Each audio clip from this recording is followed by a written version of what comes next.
Vile vile akatueleza kwamba Profesa George Magoha alikuwa na nia ama alikuwa na nia ya kuweza kupandisha kuongeza kiwango cha elimu katika ile shule ile ya serikali ama university ile ya Okango ambayo iko katika kama kilomita 2 ama kilomita 1.5 kutoka eneo hili. University hiyo ilikuwa inataka tu kupandishwa ili kwamba iweze viwango vya elimu viweze kuongezeka katika university hiyo ama chuo hicho cha Okango. Kwa hivyo ni hali tu ya huzuni ambayo imeweza kutanda katika eneo hili, na baada hapo tutaweza kutoka katika eneo hili na kufika katika eneo lile ambalo ni boma la familia ambapo waombolezaji wako pale, tuweze tu kusikia tu maoni yao kuhusiana na jinsi walivyomfahamu profesa huyu aliyekuwa waziri wa elimu George Magoha. Kwa hivyo awali tuweza kuongea na baadhi ya mwenyeji ama jirani ambaye alikuwa rafiki wa familia hii pia, na haya ndo aliweza kutuelezea. Even in the neighborhood, there's no any single time somebody can tell you that Omore did it or did that, because he was always strict. Actually, many people feared him because he was not a no-nonsense person. If you come to him with gossip that this happened and this happened, he could not accept that. It was always to the point. What do you want? You finish with him, that is all. So in our neighborhood, in our village, there's no anything that I can stand and say that we can accuse him of. He was a very good man. That's what we know him here in the village. And because of his nature of the nature of his work, mostly was in Nairobi and other parts of the world. But whenever he was in the village here, he was a very good person. Yeah. To me, what I can remember, because he had a very passionate thing. He wanted to be able to be seen in our village. He wanted Yala to be a great place where people could come and see the legacy of education in the entire game. And that's why he was working hard to make the Odera Kango Maseno campus be upgraded to the level of a full university. Actually, he had planned even to be able to build an hospital within our village. But we leave all this to God. Yeah.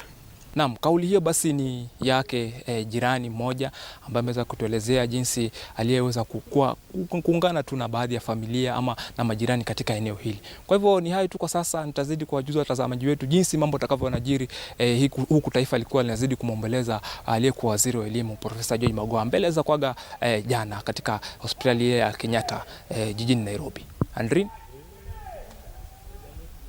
Na shukrani sana Onesmus Baraka. Bila shaka mtazamaji, tunazidi kuangazia kumbukumbu zake aliyekuwa waziri wa elimu Profesa George Omore Magoha, na ambaye aliaga jana katika hospitali ya Nairobi ambapo alikuwa akipokea matibabu na anasemekana kuaga dunia kutokana na matatizo ya moyo. Kwingineko ni kwamba mwenyekiti wa chama cha maendeleo ya wanawake Rehab Mwikali na shemejie Profesa George Magoha wamemuomboleza Magoha kama mtu mwenye upendo kwa familia yake. More importantly, our National Treasurer, Mrs. Owino Susan, is an in-law of our two brothers who have gone to be with the Lord. And Mama Pamela Pia, one of us in Maendeleo, a member, is from Siaya Game. We are here to say it is sad news here, Professor, hit all of us. It hit us jana usiku kama inchi. We do not know what to say because we had not had him sick. You know where you get used to mtu wako hospitali munamuona. It happened suddenly as we were all leaving to go home. I remember during Mashujaa Day 2022 when we met in Uhuru Gardens. I did not know him personally, but I knew him as a cabinet minister. And I went to him. I went to greet him and to thank him for the good job he has done for this nation in the ministry. And he laughed and he said, maendeleo hata mimi nakujua hata ingawa tujajua na kifamilia. Na nikamwambia, even if you do not continue, Professor, you have set a very good pace for this nation. So what do we say? We all know his work. to his family, to his son, to his daughter-in-law, as we had yesterday, we can only say, may the good Lord rest his soul in eternal peace. And we do know he has another brother. Susan was always telling me she was preparing. They had another brother who was brought last night. It is a very, very sad story for this family. May the good Lord uphold them, and may the good Lord give them strength. And may the good Lord just rest their souls in eternal peace. And to his wife and son and daughter-in-law, we can only pray for you, Asanteni. Susan has to say something. Can you say something? Of Magoha. My name is Susan Owino. I'm a national treasurer of Maendeleo ya Wanawake. But I will talk on behalf of the family. To us as a family, we never knew Professor as is known in the country. We knew him as a family member, a close, very supportive family member. He was always with us in small things, in big things. He used to give the family all the support, particularly to our sister-in-law, Commissioner Pauline Dollar, who was very close to Professor. So we knew Professor as a strong family member. Anybody else seeing him out there would think he would not be down to support the family. But I'm telling you, I've seen it since we became related with them as the Magoha family. We are very saddened as the larger family to have lost Professor, who was until yesterday was the one handling the burial arrangements of his other late brother, Professor Richard. So for me and the rest of the family, we got it as a very big shock. A very big shock. I could not believe it. Because during the day we were arranging how we are going to come today to view the body of Professor Richard. Only to learn in the evening that Professor is gone. The pillar who has been arranging and making sure that his brother was properly buried. We are very saddened. To Dr. Barbara and Dr. Michael and the rest of the larger Magoha family, we as your other family members, particularly from South Nyanza, we send our sincere condolences, and we hope God, the Almighty, will hold you as we, all of us, continue to mourn Professor. For Kenya, I know we have lost a gallant son of this country, a man who has worked tirelessly for the country. Kwa taarifa hiyo, sasa tunapunga unyunyu kidogo, lakini usiende mbali. Tukirejea tunarejea na taarifa zaidi.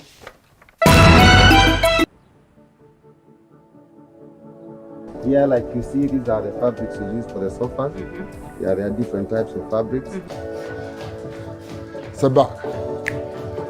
This is the best way to go. Eat color, eat raw, you know, like this is a line. Well, 2022 is behind us. 2023 is here with us. What are your plans? We here at TV47's Morning Cafe have great plans for you. We're talking about information, we're talking about entertainment, we're talking about the greatness for the year. So make sure that you're always with us every morning.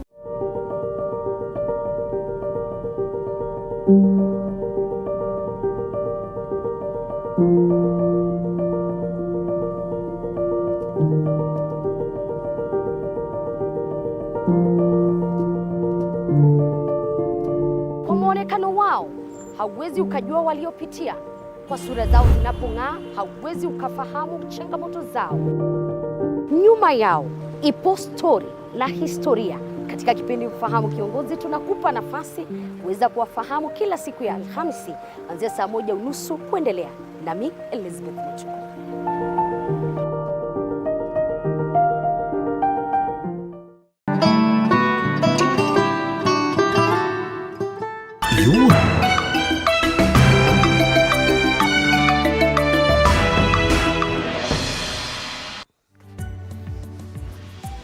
Karibu tena mtazamaji. Viongozi wa chama cha walimu kutoka kaunti ya Elgeyo Marakwet wametoa kumbukumbu zao huku wakimlimbikizia sifa nyingi aliyekuwa waziri wa elimu Profesa George Magoha. Mwanahabari wetu Fabian Kibet amezungumza na katibu wa chama cha walimu tawi la Keyo na Marakwet na kuandaa taarifa ifuatayo.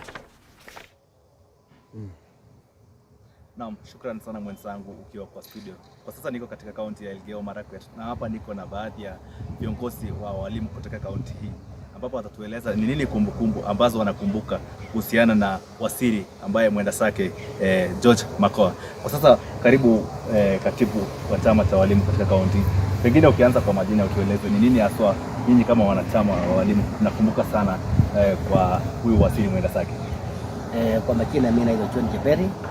Mimi ni katibu wa chama cha walimu ya NAT kaunti ya Marakwet. Ya kwanza ni kusema pole kwa familia na jamaa kwa kupoteza aliyekuwa waziri wa elimu.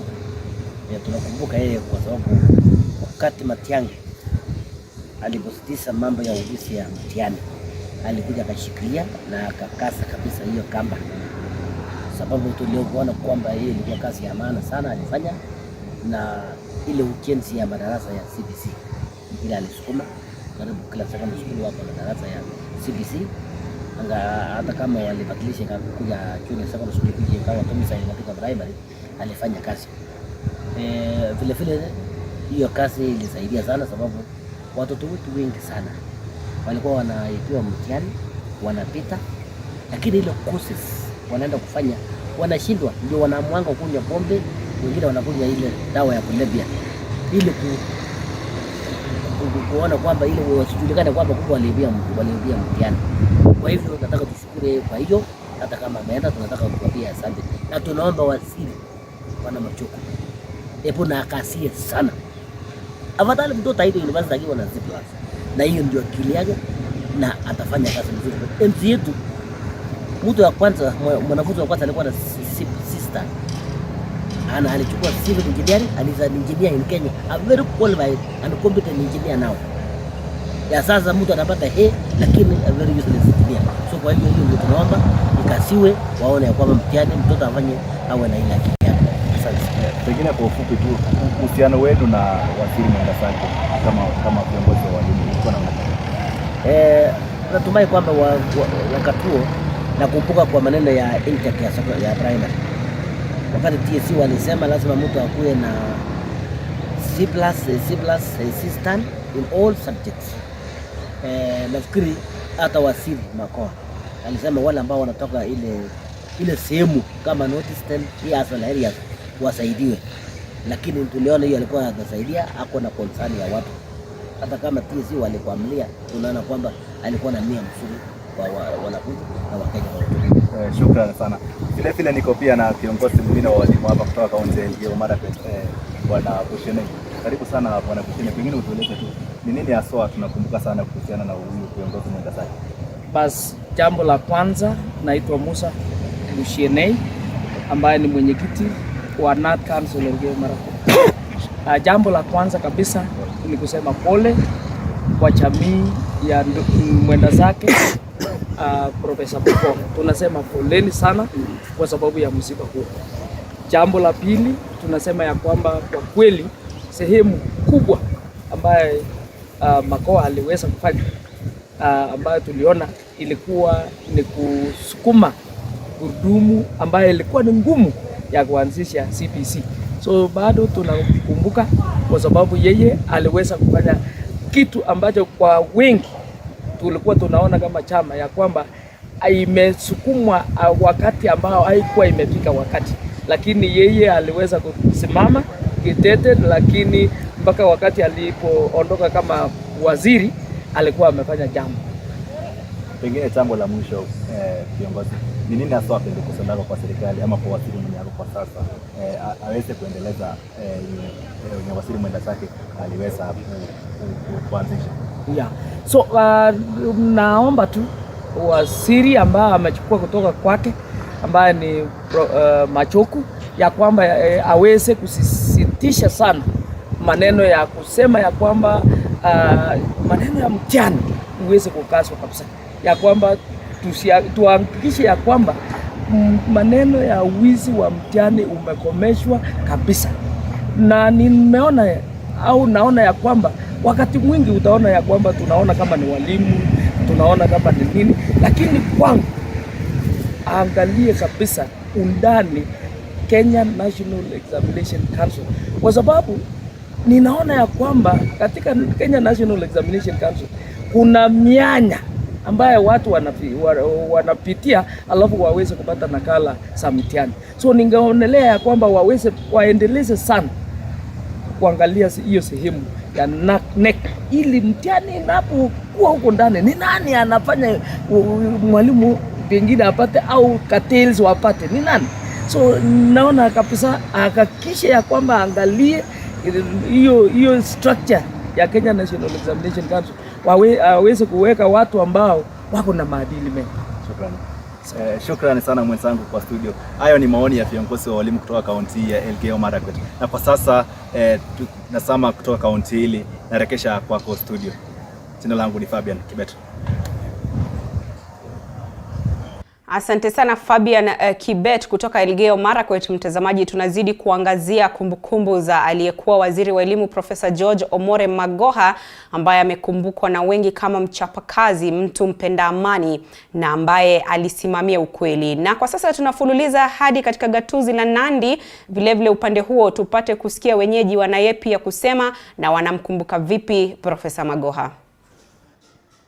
Na kifo cha aliyekuwa waziri wa elimu Profesa George Magoha iliwapata Wakenya wengi kwa mshangao mkubwa, na hapa kaunti ya Nandi nipo ile kupata wakazi hapa watamkumbuka kivipi aliyekuwa waziri wa elimu George Magoha. Majina yangu ninaitwa Walter, mkaaji wa hapa Nandi County. Mheshimiwa Daktari George Magoha tunamkumbuka kwa mambo mazuri sana, kwa sababu yeye alifanya watoto wengi wakajua elimu ni nini, wakajua maana ya CBC. So tutamkumbuka kwa mambo mengi sana Daktari George Magoha. Magoha sekta yake alifanya kazi vizuri sana, na tuko na huzuni mwingi sana kwa hii kaunti ya Nandi County. Magoha hakutaka mtoto yoyote afukuswe shule. Alikuwa anaambia walimu mtoto yoyote asifukuswe shule, watoto wasome, na alikuwa anapenda watoto sana. Hata kuna siku nakumbuka alishuka hapa Kapsabet Boys kigafula kuangalia mambo ya elimu. Tumempoteza mtu mwenye alikuwa ni kiongozi shupavu, na tunaomba sana kwa hii serikali ya mzee Ruto, president wetu Ruto, achague mtu wa elimu, mkubwa wa elimu kama Magoha. Na tunataka mwenye amechagua huyu Machogu akuwe kama Magoha kabisa, asicheze na walimu na asicheze na shule, afanye kazi kwa mpangilio. Kumbuka Magoha kwa kuanzisha CBC, na yule ambaye ameshikilia kazi ya Magoha aiendeleshe penye aliwachia. Jina langu naitwa Mtira Chalicha, Director Kenya National Chamber of Commerce, Nandi County. Nataka kutoa rambirambi zangu kwa familia ya Bwana Magoha ambaye aliweza kupotea hivi majuzi. Bwana Magoha alikuwa mtu wa muhimu sana katika hii serikali ambayo imepita, na nitamkumbuka yeye pamoja na Matiang'i kwa ajili ya kutengeneza elimu na yakaleta standard ya elimu mpaka juu, hasa nikizingatia mambo ya uizi wa mtihani. Wakati wake Matiang'i na wakati ambayo Magoha amechukua, elimu ilikuwa inaonekana iko na quality. Ilikuwa inaonekana quality yake ilikuwa mzuri sana, na hata hungeweza kushuku inayopatikana inakuwa Number 2, yeye aliweza kuweka misingi CBC. Unajua CBC ilikuwa kuanza kwake ilianza kuanzisha program bila pesa ilikuwa ngumu sana, lakini alipoianzisha na akaanzisha bila pesa na akaweka ikasimama mpaka leo tumeona maana ya CBC. Ni kitu ambao nitakuwa nikimkumbuka. Hasa nitamuita marehemu CBC ameenda, lakini wacha CBC simame. Asante. Ndo kumbukizi za wakazi wa kaunti ya Nandi hapo kuhusiana ama kumuhusu marehemu Magoha. Wanasema kwamba alikuwa ni mtu mchapakazi, na kabla sijarejesha kwako vile vile nitaweza kutoa kumbukizi zangu kuhusiana na waziri Magoha. Wakati alipozuru kaunti ya Nandi hapa, ungeweza kumuuliza swali kama mwandishi wa habari, bila shaka angeweza, ama swali ambalo alijakaa vema angeweza kukurekebisha papo hapo. Mimi naweza kusema kwamba alikuwa ni mtu ambaye alikuwa anaweka mambo wazi wazi, paruanja bila kuficha. Kwa hivyo tutaweza kumkosa sana Magoha.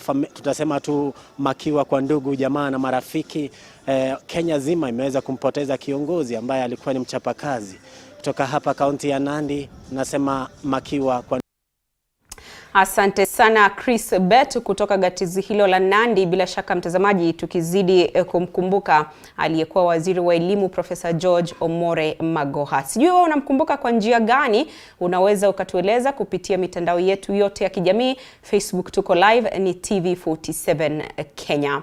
Tukiachana na hayo mtazamaji, ni kwamba zogo la wabunge kuhusu kucheleweshwa kwa mgao wa CDF umefikia kikomo hii leo baada ya makubaliano na hazina ya taifa kuwa fedha hizo zitalipwa kwa maeneo bunge, japo kwa viwango tofauti tofauti. Makubaliano hayo yamefanyika muda mchache baada ya spika wa bunge la kitaifa Moses Wetangula kufika katika warsha hiyo. Aidha, warsha hiyo sasa itaendelea hadi siku ya Jumamosi. Kiti wa CDF katika bunge la Kenya, nataka ni waarifu kwamba leo tumepata suluhisho, na suluhisho ni kwamba watu ambao wenye wanatuma pesa ambao ni treasury ambao hatukuweza kufahamikiana jana, leo speaker amekuja na ripoti mpya. Kwanza kuomba msamaha kwa kukosa kutupatia pesa vile waliahidi. Ya pili ni kwamba kufikia leo tumepata pesa kama bilioni 4 jana, na leo imekuwa bilioni 4. So na wiki ijayo tutakuwa tumefikisha bilioni 10. Tunataka kusema ya kwamba hiyo tutakuwa tumekaribia ile bajeti ambayo inahitajika katika basari, ambaye watu wanahitaji kama 50 million ndio waweze kupeana basari. Lakini kufikia next week on Tuesday tutakuwa na kama 35 million shillings kwa kila account ya member of parliament, na kwa hivyo tutaanzia hapo, na tukiweza kupata ngine 4 nafikiri tutaweza kukamilisha mambo ambayo tunahitaji katika basari. Watoto wako nyumbani, hawajaweza kupata pesa ya kwenda shule. Hiyo ndio sababu viongozi hapa si kwamba wanateta bure, wanajua yale changamoto ambayo iko kule nyumbani. Sisi tuko hapa Mombasa tunafanyiwa seminar na watoto wako nyumbani. Kwa hivyo tunataka kusema ya kwamba tunataka kushukuru serikali kwa vile wametimiza yale ambao walikuwa wamesema, na kwa hivyo tunataka kuendelea sasa na workshop, na tunangojea pia rais wiki ijayo tumwambie ya kwamba tunahitaji wale ambao wanapeana ahadi wasimame na hiyo ahadi yao, na pia ongeze mkono. Hata akiongeza mkono, hiyo ndio tunahitaji sana.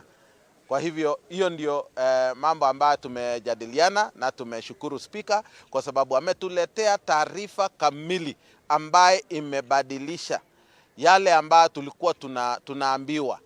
So leo kila moja ametoka hapa kama amefurahi, na ninajua ya kwamba saa zile tuko hapa tutakuwa focused kwa ile kazi ambayo tumekuja sasa. Zimekatika dakika 30 baada ya saa 7 mchana saa za Afrika ya Mashariki. Mtazamaji, tunapunga unyunyu kidogo, lakini salia papo hapo kwa taarifa zaidi.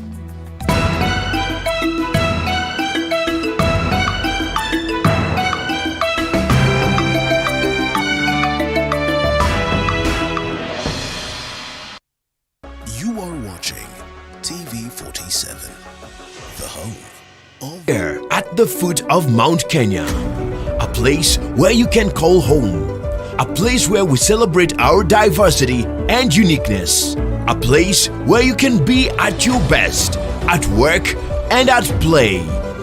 That place is Embu College. There's no better place to make the difference than Embu College. Karibu Embu College, where a holistic education matters. Sona moja imetengenezwa kwa njia spesheli ili kupambana na maumivu kwa haraka. Sona moja ina aspirin kama kiungo. Sona moja, kitulizo kamili. Maumivu yakizidi, pata ushauri wa daktari.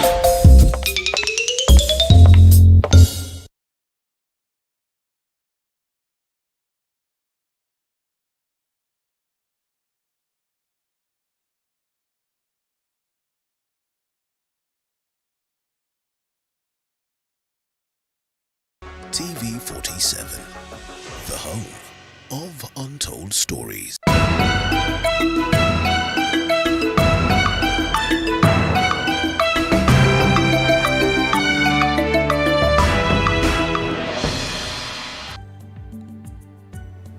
Unazidi kufuatilia taarifa za TV47 saa 7 mchana. Karibu tena nizidi kukutaarifu.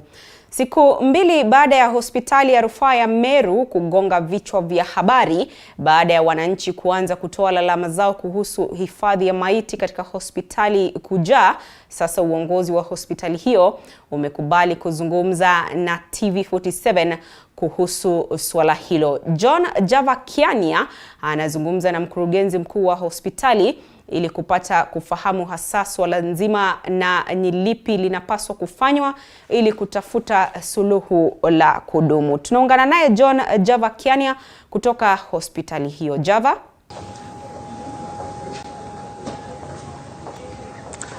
Nama, asante sana na kupata vyema hapa katika hospitali ya rufaa ya Meru, na bila shaka kama ulivyotaarifu katika taarifa za hapo awali ni kwamba kumekuwa na minong'ono sana katika hospitali hii, na ikalazimika basi tuweze kuzuru katika hospitali hii kuweza kufahamu mengi kuhusiana pia na kile ambacho kinachojiri kuhusu swala nzima la hifadhi ya maiti. Na hapa tu nimeweza kubahatika tu kupata pia mkurugenzi wa hospitali hii daktari ambaye pia niko naye hapa. Ningetaka pia uweze kutuelezea kifupi tu kuhusiana pia na kile ambacho kimeweza kujiri katika siku mbili zilizopita, na suluhisho nzima ni lipi kuhusiana pia na hifadhi ya maiti katika hospitali hii. Asante, naitwa Dr. Gashiri, mimi ndio acting CEO Meru Teaching and Referral Hospital. Wiki kadhaa zilizopita miezi tumekuwa na backlog kwa ile miili maiti imekuwa imejaa hospitali. Capacity ya hospitali yetu ya kuhifadhi maiti ni 60, na kwa saa hii tuko karibu mara 5 ya hiyo maiti. Na ni kwamba upande ule wa magistrate ama judiciary kuna zile procedures zinafaa zifuatwe ili tuweze kudispose hii miili, na kawaida tuna dispose miili ikipitisha siku 10 ama wiki karibu 2 hivi bila wapendwa wao kukujia hii miili. Lakini kutoka November last year hii miili wapendwa wao hajakuja kuchukua hii miili, na ndio maana kumejaa sana kupitia kiasi. Na kuna hizo processes zile zinahitajika na judiciary ili tuweze kudispose miili, kama for example kuchukua fingerprints ili tuweze kujua kufuatilia tupate wapendwa wao. Hiyo ndio kazi tunajaribu kufanya saa hii, na hii miili si ya hii hospitali peke yake. Ya hii hospitali ni kidogo sana. Hii miili ni ile mingi tunapata kutoka hospitali jirani, sababu sisi ni ile hospitali kubwa, na pia hospitali hizi ndogo zenye hazina mahali pa kuhifadhi maiti, na pia kutoka kwa polisi wakiokota ama kukiwa na accident, hii miili yote inaletwa hapa mochari yetu. Na ndio swali kutokana pia na ongezeko kubwa hili la miili katika hifadhi zenu za maiti, labda kwa sasa mnakubali miili mingine kuweza kuja katika hospitali hii, na kama labda mkubali, ni njia gani za mbadala mnazozitumia angalau kuweza kuwasaidia wale ambao wanakuja kupata huduma? Kwa saa hii tukiletewa maiti, tunauliza wapendwa wapeleke katika hospitali ndogo ya county inayoitwa Meathene Hospital. Hawa kuna mochari, lakini tunajua kwamba pia wamejaa vile tunaongea saa hii. Lakini kuna exercise tunafanya vile tunaongea saa hii. Kuna wafanyikazi wengi sana kutoka hiyo hospitali na kutoka hata public health department, na hata upande mwingine kutoka administration, ward admins wanafanya kutusaidia kupata wapendwa ama relatives wa hawa maiti ili waweze kukujia miili zao. So tunaamini kutoka wiki ijayo ijayo hii shida itakuwa imetatuliwa. Asante sana kwa kuzungumza na TV47.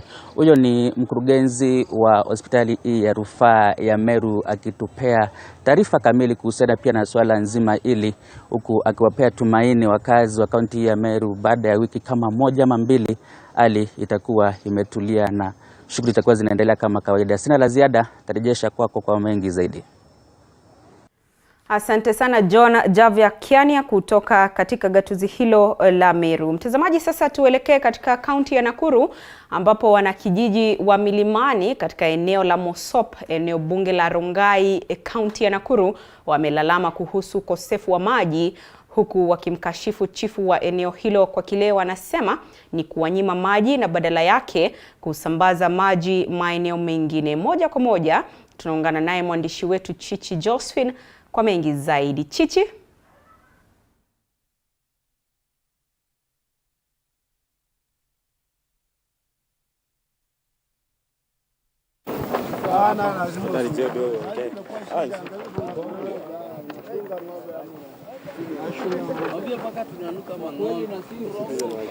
Naam, shukran sana. Hivi sasa nakujia mubashara kutoka eneo bunge la Rongai hapa katika kijiji cha Milimani ambapo kiko katika eneo la Mosop ama Mosop ward. Ndivyo basi ieleke kwamba kama unavyoona nyuma yangu ni kikosi kizima cha vijana ambao wameweza kufika hapa kulalamikia haki zao, na wanasema kwamba wanamkashifu yule ambaye ni chifu wa eneo hili kutokana na kile ambacho walisema ni kwamba walipatiwa sehemu ya ardhi kuweza kuchimba maji ya kuweza kuwasaidia wakazi wa hapa, lakini jambo hilo ni jambo ambalo maji ambapo yaliweza kuchimbwa yamekuwa kisaidia watu wengine. Hivyo basi lalama nzima ni za kuweza kulalamikia hali ya ukosefu wa maji katika eneo hili, na hivyo basi niruhusu tu niweze kuzungumza na wale ambao ni wanakijiji waweze kuniambia zaidi kuhusiana na kile ambacho wamefika hapa kulalamikia. Hivyo basi nitangulize na wewe, nieleze baadhi ya masuala ambayo mmefika hapa kulalamikia na ni nini shida yenu.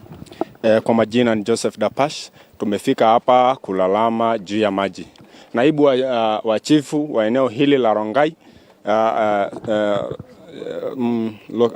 naitwa Milimani location ameweza kutunyima maji. Ameweza kuifungia maji ni kama ni kwake, na shamba ni mama mwenyewe ndio aliweza kuipea serikali, lakini yeye ameweza kukatalia. Hatujui ni kwa nini. That's why we are here. We are here to claim our right. That's our right. We need water. That's why naona pia wanabodaboda wako hapa, wanakijiji wako hapa, tunalalamikia maji. Kwa sasa hivi unaona jua ni mingi sana, hakuna maji. Tunasema ya kwamba chifu atupee maji. La sivyo aweze kujisulu. Tumpee mtu mwingine. Hali hii ya kukosa maji labda imeweza kuathiri vipi? Imetuathiri. Tunaenda mbalimbali kutafuta maji. Tunaweza wa time kwenda kutafuta maji mbalimbali. Ng'ombe tunapeleka mbali wapate maji. Ili hali maji iko hapa 15 meters from here. Na kwa nini sasa tusipate? Tunasema ya kwamba mbunge Chebor ingilia kati ndio tuweze kupata maji. Shukran, niweze kusikia kauli ya mwingine. Wewe niambie unaathirika vipi kwa ukosefu wa maji na mnataka nini hasa kifanyike? Mimi naitwa Karuruma. Mimi bibi aliniacha. Naona vile nakaa na makabuti. Niko na uchungu na uchifu. Mimi sitaki kujua. Mimi Kenya nataka tu ni maji. Tuko karibu miaka 5 hatupati maji. Mimi sasa nanuka, ona makoti yangu, ona icheki. Na mimi ni Karuruma, na mimi jamaa Nduthi. Niko na siku mbili nimepoteza makastoma juu wamenikataa. Wanasema mimi nanuka. Na maji kwa hapa karibu. Mimi niko na uchungu sana. Mimi Kenya nataka tu ni maji. Na wakati ambapo mnaenda kwa chifu mkitaka mpate maji anasema nini? Anakataa kutupatia maji. Inapelekwa Kirobon. Sasa mimi niko na uchungu sana. Mimi Kenya tunadai ni maji. Naam, shukran. Labda niweze kuzungumza kwa sekunde chache na yule ambaye aliweza kupatiana ardhi ya kuweza kuchimbwa maji, atuambie zaidi iwapo alipatiana kwa halali na labda ni nini ambacho kimekuwa kiendelea. Mama tafadhali, shukran sana kwa kuzungumza nasi. Tuko katika runinga TV47. Nieleze wewe ulikuwa ni mmoja ambaye ni mama ambaye uliweza kupatiana ardhi ya kuweza kuchimba maji lini na labda ni nini ambacho kimekuwa kikiendelea? Je, hizi ripoti za kukosa maji zimekufikia? Amenifikia. Mimi mwenyewe nilichenga, unaona hii mjengo nimechenga hapa. Nilichenga 2016, 2017 tukaingia hapa. Alafu watu walikuwa iko pesa ilitolewa na CDF na Raymond, Mheshimiwa Raymond Moi. Alipeana kwa shamba naitwa kunaitwa nini? hapo nyuma. Sasa hiyo pesa ikakuwa ni vita, alikuwa watu napigania hiyo pesa because kule ako na pesa 2.6 million na huyu ako na kiwanja. So wakati hiyo yote nilikuwa nimemwaga mawe hapa kama lori 5 for almost 10 years, na shindo hapa nitafanyia nini? So wakati waliongea nikasema I donate one acre. Sasa nikaonyesha ni hapa. After that wakachimba maji, nikaambia sasa kama umepata maji, hii maji tutasaidia. Sasa hata mimi niko na kazi yangu hapa. Na suluhu ni ipi sasa baada ya wewe kuweza kupatia ardhi? Suluhu ni ipi kuanzia sasa? Sasa kuanzia sasa hiyo maji wakati alipatikana, hata hiyo atukaribia hapo mahali hiyo ofisi, kama especially me siwezi enda hapo. Ni kama amekuwa kisingizio na vita kwa na mimi. So mimi siwezi ongea. Unajua Mungu amebariki watu wengine. Lakini mimi naomba wale watu sasa jamaa ambao wako sahihi hapa ni wale wako na shida hata kuliko mimi. Na mimi naomba serikali aingie kati. Na huyu mama sifikiri hata sijui mama ya udu roho gani. Kunyima watu maji. Maji ni uhai. Yeah. So mimi naomba serikali aingilie kati na aone hiyo mambo yote itatusaidia namna gani. Asaidie maji watu ya hapa na asaidie kila mtu na kuwe na Shukran. Hivyo basi elewa kwamba haoni wakazi wa kaunti ama elewa kwamba ni katika eneo bunge la Rongai hapa katika kijiji cha Milimani katika ambalo liko katika wadi ya Mosop. Na hivyo basi ni madhila ambayo wamekuwa wakipitia kwa muda sasa, ambapo wanasema kwamba yale maji ambayo yaliweza kuchimbwa hapa hayajakuwa yakiwafaidi, na hivyo basi wanaitaka ya kwamba serikali iweze kuingilia kati, ile kwamba ni serikali ya kaunti na pia serikali kuweze kuingilia kati kuweza kuwasaidia ili wapate maji. Na umeweza kusikia madhila ambayo wamepitia, wengine hawajaoga kwa wiki, na hivyo basi tunatarajia kwamba serikali itaweza kuingilia kati na kuweza kutatua swala hili. Hivyo basi kutoka kwangu sina la ziada. Kwa niaba ya mpiga picha wangu Eliud Karanja, mimi ni Chichi Josephine, kwako studioni. Asante sana Chichi Josephine. Kwingineko ni kwamba watu 7 wamekamatwa katika kaunti ya Bungoma kwa tuhuma za kutumia karatasi za plastiki zilizopigwa marufuku. Maafisa wa mamlaka ya kuangazia mazingira nchini NEMA wamekuwa wakiendesha msako mkali katika kaunti za Bungoma, Uasin Gishu na Busia. Maafisa wa mamlaka hiyo wameapa kuendeleza msako huo katika kaunti hizo, wakidokeza kuwa karatasi za plastiki zinaendelea kuingizwa nchini kinyume cha sheria.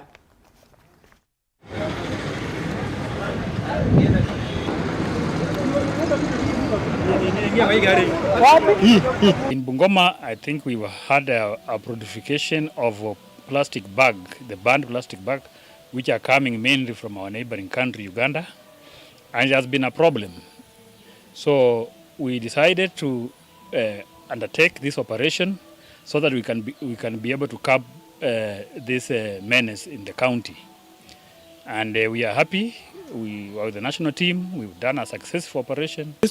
That it could be a source of harm to this community.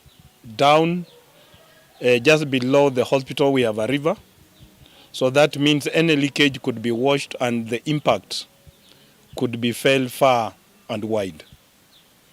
That's why we purposed to ensure that they obey, and before they obey, they pay for what they have done. And the message that we are sending, because this is an operation that we are doing countrywide, we are not only doing here. We have been, the other day we were in Uasin Gishu, and yesterday we were in Busia. And this is a message that we are sending to Kenyans, that they stop using the banned plastic bags. Na waendesha magari katika mji wa Thika, kaunti ya Kiambu, wana kila sababu ya kutabasamu baada ya serikali kuanza mradi wa kukarabati barabara ya baba yao karibu na mto Chania, ambayo inanuia kupunguza msongamano wa magari. Akizungumza katika eneo la ukarabati, waendesha magari hao wakiongozwa na Caroline Njeri na Stephen Mwangi waliirai serikali kuharakisha mradi huo ili kuboresha usafiri wa bidhaa za biashara kwa soko. Barabara hiyo inanuia kuwafaidi wanaotoka mji wa Thika kuelekea eneo la Blue Post. Kwa miaka mingi sasa, wakazi wamekuwa wakitegemea barabara moja tu katika eneo la Gatito.